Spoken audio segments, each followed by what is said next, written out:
For decades, the story of Africa has been a simple narrative handed down by global powers, a continent of need awaiting rescue.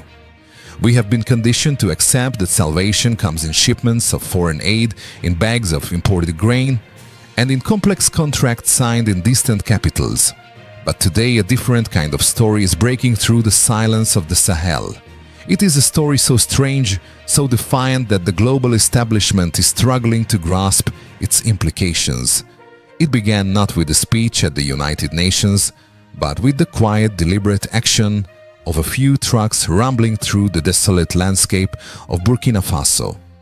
In a move that shocked allies and infuriated critics, the government, under the fiercely independent leadership of President Ibrahim Traoré, ordered the burial of over 200 tons of fresh watermelons deep into the unforgiving desert sand. Think about that for a moment. In a nation where food scarcity is a constant grinding reality, why would a young leader dispose of perfectly edible crops? Western headlines screamed waste, analysts mocked the optics, calling it reckless and absurd. But the answer, my friends, is not about waste at all. It is about a new declaration of independence, written not in ink, but in the soil. It is a fundamental choice between dependence and dignity. This is a story about sovereignty and the audacity of a small West African nation to finally say, "We do not need your chains to feed ourselves." This is the untold story behind Project Oasis. What they buried in the dust was not just fruit. It was a challenge to the established global order. If you believe the Great Awakening of Africa has finally begun, hit the subscribe button and stay with us for the entirety of this unprecedented story. The news swept through global wire services with a mixture of ridicule and disbelief. Media outlets, particularly in Europe and America, framed the spectacle as the height of incompetence, a desperate African nation struggling with hunger, carelessly throwing away food. Headlines focused on the visual irony, truckloads of ripe green watermelons, a symbol of life, being deliberately interred beneath the suffocating brown dust of the Sahel. But behind the shock value lay the calculated strategy of Ibrahim Traoré's government. This act was not an emotional blunder. It was a cold, hard counterpunch against the prevailing narrative of dependency. The project, officially named Project Oasis, had a simple, profoundly low-tech objective to transform the very definition of agricultural waste into a sustainable homegrown solution for soil renewal. According to official reports from Burkina Faso's Ministry of Agriculture, the vast majority of the 200 tons of fruit involved was either damaged during harvest, spoiled, or rendered unsellable due to market overflow during peak season. Instead of allowing this organic surplus to rot on open fields, a process that pollutes and attracts pests, the state launched a pilot initiative to bury the waste strategically in moisture-depleted soil zones. The science behind Project Oasis, while ancient in principle, is revolutionary in this context. Watermelons are composed of over 90% water, making them ideal natural sponges.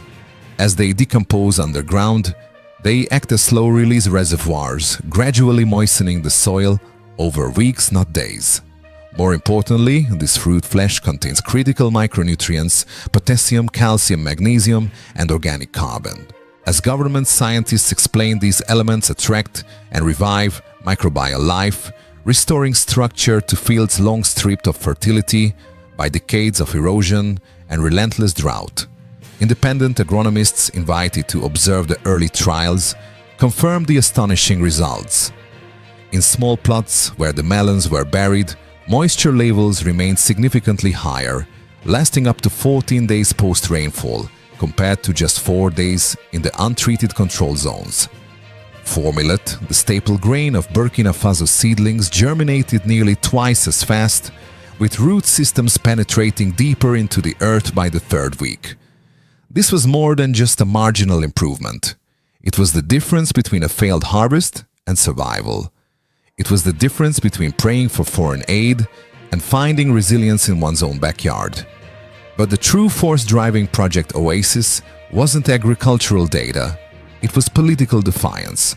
In a national address delivered earlier this year, President Ibrahim Traoré framed the initiative not as a mere adjustment to farming policy, but as a symbolic declaration of independence. His words were sharp, direct, and aimed squarely at Europe.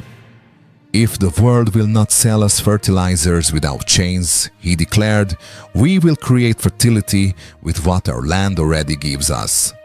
This message resonated like a battle cry across the continent. For decades, the planting cycles of Burkina Faso have been shackled to expensive chemical imports primarily shipped from Europe and often financed through aid packages laden with strict, non-negotiable contractual stipulations. Any disruption, be it political instability, trade blockage, or transport chaos, has meant failed harvests and increasing malnutrition. Ibrahim Traoré's approach seeks to permanently sever that dependency. It transforms waste into a homegrown soil amendment, aiming to reduce external reliance and strengthen the rural resilience that is the bedrock of any truly sovereign nation. This isn't just low-tech farming, it's high-stakes geopolitics. The early focus on watermelons was practical due to their seasonal abundance and high water content, but the ambition is vast. Officials are already considering expanding the methodology to include discarded materials like mango skins, citrus peels, peanut shells, and millet husks, materials routinely thrown away across local markets. This transformation of local waste into national wealth is a concept deeply rooted in the American spirit of self-reliance applied now to the heart of African news. This is the spirit of pioneers building something from nothing, refusing to be dictated to by distant powers. However, not everyone applauded this ingenuity. Critics within the country voiced concerns that the experimental method was too unpredictable and localized to justify national investment. Yet the most immediate and visceral response came not from within the fields of Burkina Faso, but from the boardrooms across the Atlantic. Roughly 6 weeks after the initial burial phase, as whispers of undeniable success began to circulate, the political fog lifted and the true cost of African self-reliance was revealed. The world was about to learn that when a commodity is no longer needed, the interest built upon its trade will fight back with devastating force, proving that the most powerful weapon is not a missile, but a narrative. For weeks, as Project Oasis quietly nurtured life beneath the sun-scorched earth, the global conversation was manageable, a mixture of polite mockery and dismissive confusion. But as the green shoots of millet pierced the ground in the treated plots, a powerful shift occurred. The skepticism gave way to cold realization this low-tech homegrown innovation might actually work. And if it worked, it threatened an empire. As one senior Burkinabe official put it, speaking of the record, "This isn't just about melons.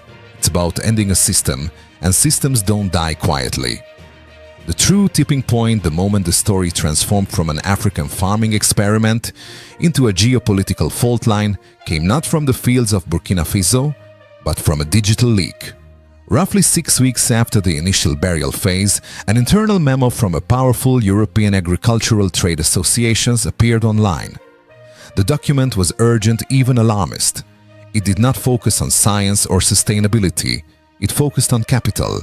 The memo warned that if the melon burial method proved effective and scalable, demand for imported fertilizers could collapse across parts of West Africa, jeopardizing billions in annual revenue. This was the sound of a system under existential threat. The language was stark: contracts at risk, supply chains threatened, influence undermined. What was most telling to analysts watching the African news landscape was the remedy proposed. The document did not call for scientific rebuttal, but for narrative control. Among the strategies proposed were targeted media campaigns to cast the initiative as reckless, emotional appeals contrasting buried fruit with images of hungry children, and direct pressure on donor organizations to distance themselves from Burkina Faso's agricultural model. The aim was clear, ruthless and cynical: discredit the method before the idea gained an unstoppable traction among the people. The impact was immediate and chillingly effective. Within days, shifts in Western media coverage became evident. Where once there had been light-hearted mocking, Now came pointed accusations delivered with solemn certainty.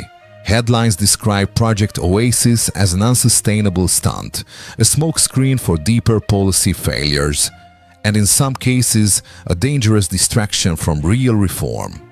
One op-ed published in a major US outlet, funded by organizations often tied to international trade interests, suggested that the project might be masking corruption or even foreign interference. Another warned that by rejecting Western agricultural inputs, Burkina Faso risked turning its people into guinea pigs for unproven indigenous science.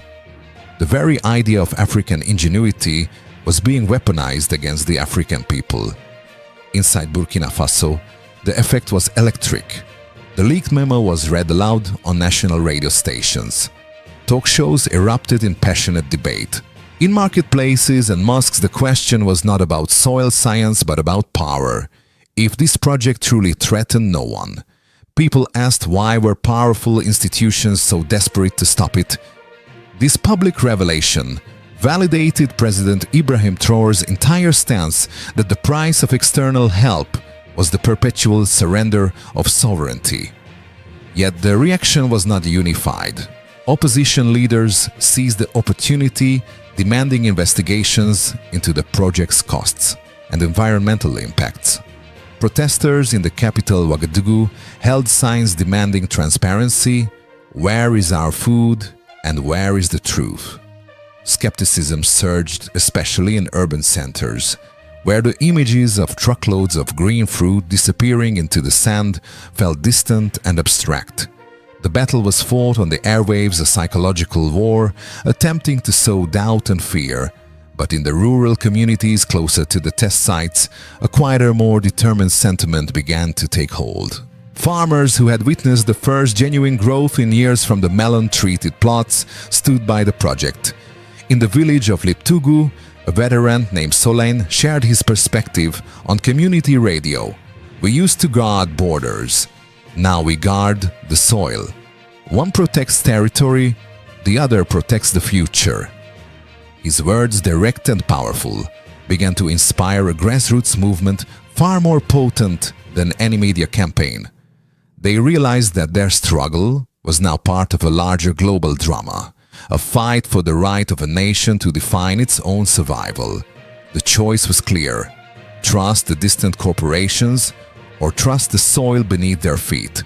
The courage of Ibrahim Traoré was not just in burying the melons, it was in daring to defy the system built to keep African nations dependent. If you believe Traoré's courage is the voice of a rising Africa, share your thoughts in the comments. While the political storm raged in the capitals in Washington, Brussels, and the airwaves of African news, something quieter, yet infinitely more powerful, was unfolding across the dusty provinces of Burkina Faso. It was in these rural communities, far from the microphones of Ouagadougou, that the true impact of Project Oasis began to take root literally and figuratively. In the northern province of Azé, a farmer named Adama stood before a visiting group of journalists. His land had been classified as infertile for a decade. "We threw seeds into this dust for 10 years, Adama recounted with a voice heavy with the weight of history. Nothing answered. Then we buried the melons and the soil woke up. I don't care what they call it. I see green. My children will eat." Adama's simple declaration, "My children will eat," was the seismic proof the movement needed. His story was not isolated. Across multiple test regions, early reports indicated modest yet visible improvements in soil structure, seedling survival, and yield potential. Skepticism among villagers quickly dissolved, shifting into a cautious yet profound optimism. This shift was more than just agricultural. It was an upending of a decades-old narrative. For generations, farmers in Burkina Faso had been told that salvation lay in external dependence in the high-priced bags of fertilizer, with foreign logos in aid packages tied to distant political decisions. The Melon initiative, championed by Ibrahim Traoré, shattered that myth. Waste was no longer waste. Local fruit markets, once overwhelmed with spoiled stock, now found renewed purpose. African ingenuity was replacing external dependency. The movement was driven not by decree, but by community action. Women's groups became central actors in this agricultural revolution. In towns like Kayar and Fodé, they launched Melon Days, where spoiled fruit was gathered from market stalls and redirected to burial sites. With basic technical guidance, these women began mixing melon pulp with crop residues and charcoal dust, creating richer compost-like amendments. The resulting soil was then sold in small batches to neighboring villages with profits reinvested in local schools and water wells. What began as waste management was quickly evolving into a sustainable microeconomy and a powerful source of dignity. Young people too found a reason to stay in the villages rather than migrate to the cities. They stayed to help dig, measure and monitor.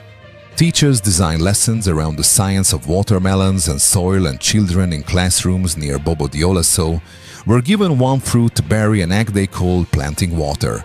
Educators noted that years later, these children may forget the specific lesson plan, but they will never forget the symbolism that even something seemingly fragile can restore what was thought lost. The government, seeing the undeniable grassroots momentum, acted swiftly to formalize the effort.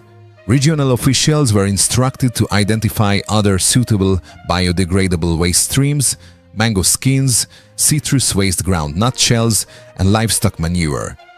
The Ministry of Finance commissioned an economic impact analysis. The preliminary results were striking. Households involved in Project Oasis reported saving up to 20% on farming inputs in a single season. These savings, though small in absolute terms, were transformative for poor families. One mother in the town of Kupila used the money she saved to buy school uniforms and a solar lantern. "The melon," she said, holding up her child's new backpack, "gave us this." This measurable success forced a recalculation within the political opposition. While some continued to brand the initiative as symbolic populism, others softened their tone as local support grew. Civil society organizations, while demanding transparency and environmental monitoring, also publicly acknowledged the project's unprecedented community engagement success. Internationally, the project forced donor institutions into a delicate balancing act. While some agencies withheld public comments, others quietly opened channels to fund parallel studies on low-cost soil restoration. A European NGO specializing in agroecology offered technical collaboration on the condition that findings remained open source. Yet this cautious engagement stood in stark contrast to the external critiques that continued to pour in editorial boards abroad, warned that such local experimentation risked giving false hope to struggling farmers, and think tanks argued that Project Oasis, though noble, was unscalable at national levels. What these outside observers often missed was that success in Burkina Faso was no longer measured merely in hectares or export revenue, but in perception. The belief that something could be done without waiting for shipments from abroad, without approval from distant institutions, was itself a revolutionary idea. That belief, rooted now in the successful harvest of Adama and the pride of the women's cooperatives, was spreading, and it was unstoppable. The physical act of burial had sparked a cultural revival, turning agriculture into the new language of sovereignty. Yet the greatest threat was still to come. The moment the West realized this small African news story was not just about Burkina Faso, but about the future of their own global influence. The story of the Project Oasis was never just about farming. It was a profound challenge to the global script. In Western capitals, particularly Washington, Brussels, and Paris, the initiative triggered a palpable discomfort that went far beyond agricultural policy. At face value, burying watermelons in the desert seemed too modest to warrant diplomatic concern. Yet internal policy briefings and donor assessments confirmed the worry. The issue was not the melons, it was the momentum. In Washington, officials within the State Department and USAID were hesitant to comment publicly, but behind closed doors, the discussions were pointed. The concern was rooted in the potential collapse of the decades-old architecture of agricultural assistance. If Burkina Faso's low-cost, self-reliant model spread particularly to other fragile African states, it would undermine the very utility of international aid programs, aid financed by American tax dollars and tied to American influence. The fear was that the message being broadcast by President Ibrahim Traoré was the most dangerous one of all: we don't need you. For a generation of American policy thinkers who viewed foreign aid as a critical tool of soft power, this was an existential threat. It meant losing influence not to a rival army, but to a farmer's ingenuity. European stakeholders appeared even more rattled, driven by the billions in fertilizer revenue at risk. Think tanks funded by trade interests released reports urging caution, warning that the project promoted non-standard practices and fostered a narrative of antagonism toward foreign partnerships. One diplomat in Brussels framed the situation with brutal clarity. If Africa feeds itself with its waste, what exactly are we selling? It revealed the transactional nature of the old order, where dependency was the true commodity. This reaction stood in stark contrast to the reception from other global powers. Russian media immediately praised Project Oasis as a triumph of post-colonial innovation, drawing parallels to resourcefulness under duress. Chinese agricultural journals offered technical breakdowns of the burial method, and officials in Beijing quietly suggested testing similar techniques in their own aid zones. Turkish outlets highlighted the project's cultural resonance, framing it as a marriage of science and ancestral wisdom. Project Oasis had in effect become a geopolitical mirror. To the West, it reflected chaos risk and populist defiance. To others, it signaled dignity, ingenuity, and the first stirrings of ecological self-determination. This dynamic forced the world to grapple with an uncomfortable truth. When Africans choose their own path, especially one not scripted in Washington or Paris, it creates instability in the system built for control. As a retired diplomat who once worked on agricultural aid in the Sahel noted, the story has always been simple: Africa needs help. But when Africans help themselves, especially in ways we didn't script, the narrative breaks. And breaking the narrative is what scares people most. As the growing season advanced, the story ceased to be merely about farming. It became a fault line between models of dependence and models of dignity. The question was no longer whether the buried melons would grow, but whether the movement they sparked could survive the storm of doubt now descending upon it. Here lies the final devastating twist of the story. The opposition, the lobbyists, and the distant bureaucrats focused their immense power on discrediting the method, the burial of the fruit. They published reports on decomposition risks, pest attraction, and the challenge of scaling the operation. But they made a fatal error. They failed to realize that the fruit was meant to decompose. What President Ibrahim Traoré had truly buried in the Sahel was not a crop. It was an idea. The idea that sovereignty can grow from below, the idea that dignity can be composted from what others call waste, the idea that a nation can feed itself without asking permission.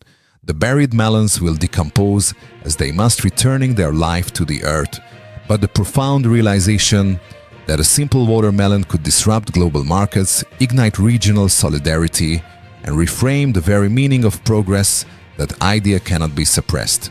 That belief is now loose, spreading through the marketplace, and the radio waves becoming the new definition of African news. This defiance born in Burkina Faso is the true enduring symbol of the courage of Ibrahim Traoré. And this revolutionary thought, this unstoppable seed of self-determination, is exactly what makes the storm still gathering on the geopolitical horizon so dangerous and so necessary. The journey of Project Oasis is a testament to an immutable truth: the most radical thing a people can do is to stop waiting. What started as an agricultural solution in Burkina Faso has culminated in a political and spiritual rebirth. The success is not merely measured in higher yields of millet but in the look of pride on the face of a mother who can buy her child a new uniform with the money saved in the youthful energy of citizens who choose to stay and dig, and in the collective defiance that now defines the national spirit. The country is being reborn not through grand foreign decrees or billion-dollar aid packages, but through the humility of local solutions. The people are educated not by external experts, but by their own success. They live and work in the knowledge that they are masters of their own destiny, capable of solving their own problems with the materials that were once deemed waste. The buried melons gave life to the soil, and in doing so, they gave a new profound meaning to African news, a story of sovereignty, dignity, and self-determination. The narrative of perpetual dependency is officially broken. The storm of doubt may continue to gather on the horizon, but it cannot drown an idea that has already taken root in the hearts of a generation. The essence of the struggle was captured best by the words of President Ibrahim Traoré, a declaration that echoes the very spirit of independence that founded the American ideal. We do not ask permission to be free, we stand up to take it. If the spirit of Ibrahim Traoré and the relentless hope of Burkina Faso touches your heart, share this story. This is not just news, it is a movement. Subscribe to continue the journey of an Africa that no longer bows. Because sometimes the most revolutionary act is simply to believe in the power of your own land.